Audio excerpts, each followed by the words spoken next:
जब क्रियाओं के प्रति, विचारों के प्रति, अहम के प्रति जागरूक होते हैं तो सब कुछ गायब हो जाता है। चेतनता और आनंद ही शेष रहता है। दीर्घ काल ऐसी स्थिति नहीं रहती। व्यवहार में इच्छा, वासना, इंद्रिय लोलुपता भी हो ही जाती है। अपने वास्तविक स्वभाव में रहें और कमियां दूर हों, इसका उपाय बताएं और आशीर्वाद दें। प्रिय वरुण, उसके लिए ये बात समझो, ज्ञान के 4 प्रतिबंध होते हैं। ज्ञान सुन के भी ज्ञान ना हो तो क्यों? There are 4 obstacles, 4 obstructions, and those 4 obstructions are what? पहला, विषय भोग की इच्छा। 2, ममत्व, वस्तुओं से, चीजों से ममत्व। 3, अंतःकरण का विक्षेप।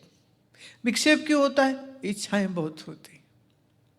और चौथा, सुन के हैरान होगे, मंद बुद्धि।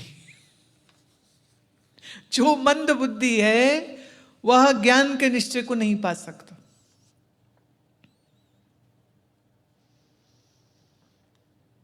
ये बिल्कुल सच्ची बात है। डॉक्टर, कलेक्टर, इंजीनियर हो जाना मेहनत का काम है, बट बहुत ज्यादा इंटेलिजेंस की जरूरत नहीं। With due respect to all, I am saying this. पर इस वेदांत ज्ञान को समझने के लिए बड़ी तीक्ष्ण बुद्धि चाहिए। पैसा बनाने में बुद्धि नहीं, शायद चालाकी चाहिए और प्रॉपर ऑर्गेनाइजिंग स्किल्स चाहिए। बहुत इंटेलिजेंस की जरूरत नहीं है उसमें। लेकिन आत्मज्ञान के लिए बुद्धि बड़ी तीक्ष्ण चाहिए। इसलिए जिनके पास बुद्धि मंद होती है उनका ज्ञान में प्रवेश नहीं हो पाता है।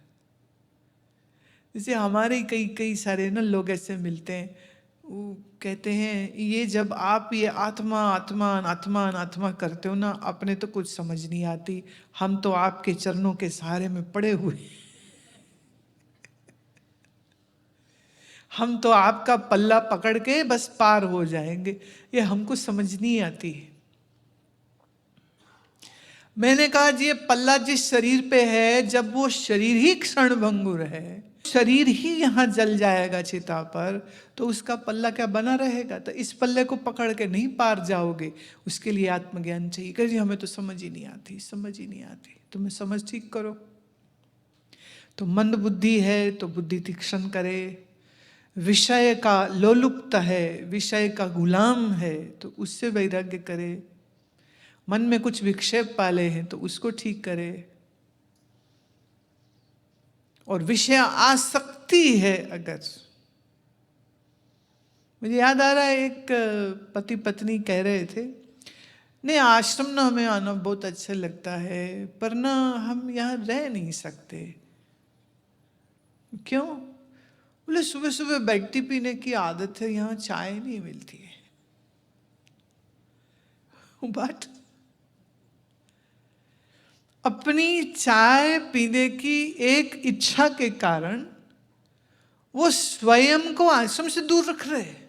क्या बढ़िया बात। तो ऐसे डंगरों की आश्रम में भी कोई जगह नहीं। तुम वहीं रहो जहां चाय पी पी के मर जाओ तुम। हमारे एक स्वामी जी हैं, उनका पेट वर्ड है मर जाओ।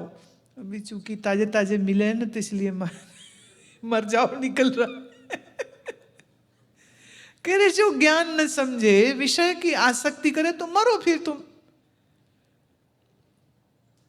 तो विषय आसक्ति, मन का विक्षेप, मंद बुद्धि, ये लोग ज्ञान में प्रवेश नहीं कर पाते। तो अपने ज्ञान के प्रतिबंध को दूर कीजिए। तो जो कमी लगे है तो रोने मत बैठ जाओ, अरे ये हम में है, ये हम में। जो कमी लगे उसको दूर करने का प्रयास करिए। That's it, simple.